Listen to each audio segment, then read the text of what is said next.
Deep in the ancient city of Ephesus, Turkey, once stood one of the greatest wonders of the ancient world, the Temple of Artemis.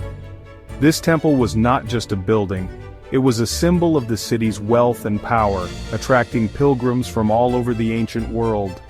It was a place of worship, mystery, and power, dedicated to the goddess of the hunt, fertility, and the moon.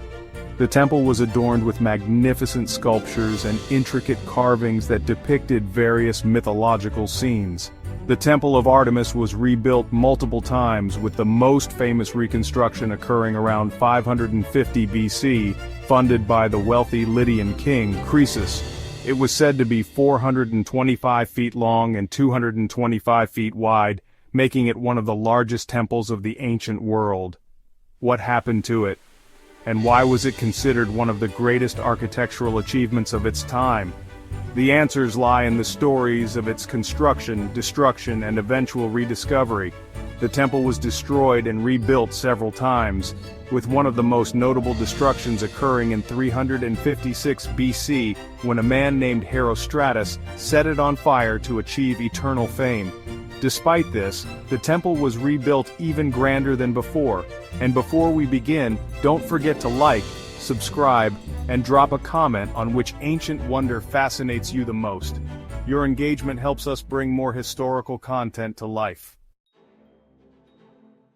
Built in 550 BCE, the Temple of Artemis was more than just a place of worship.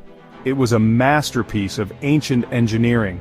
Imagine 127 towering marble columns, each 60 feet high, shimmering under the Aegean sun.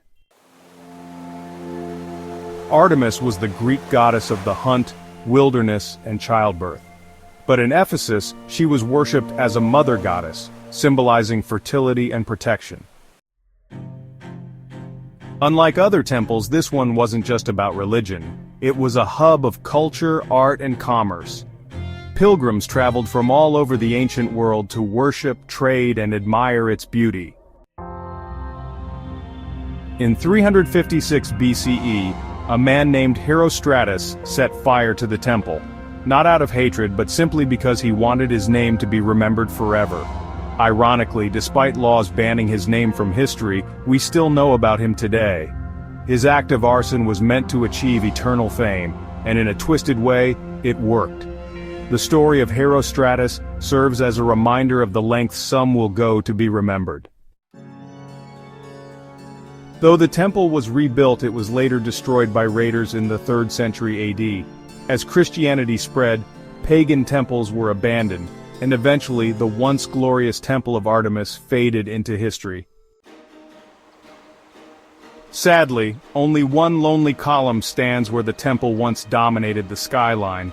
But the legend of Artemis and her temple still captivates historians and travelers alike. Many great structures, including the Parthenon in Athens and even parts of Washington, D.C.'s neoclassical buildings, draw inspiration from Artemis's lost temple.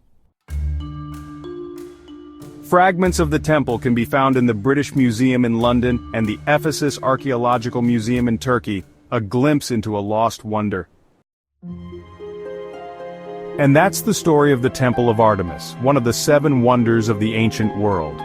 This temple, once a magnificent structure, stood as a testament to the architectural prowess of ancient civilizations.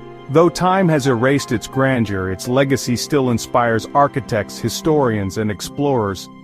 The ruins whisper tales of a bygone era, inviting us to imagine the splendor that once was. Have you ever visited Ephesus, or would you love to? Walking through these ancient pathways, one can almost hear the echoes of history. Let us know in the comments below. Share your experiences or your dreams of visiting such historic sites. If you love uncovering the secrets of lost civilizations, hit that like button and show your support for more historical explorations. Subscribe and turn on the notification bell so you never miss our next historical adventure. See you soon.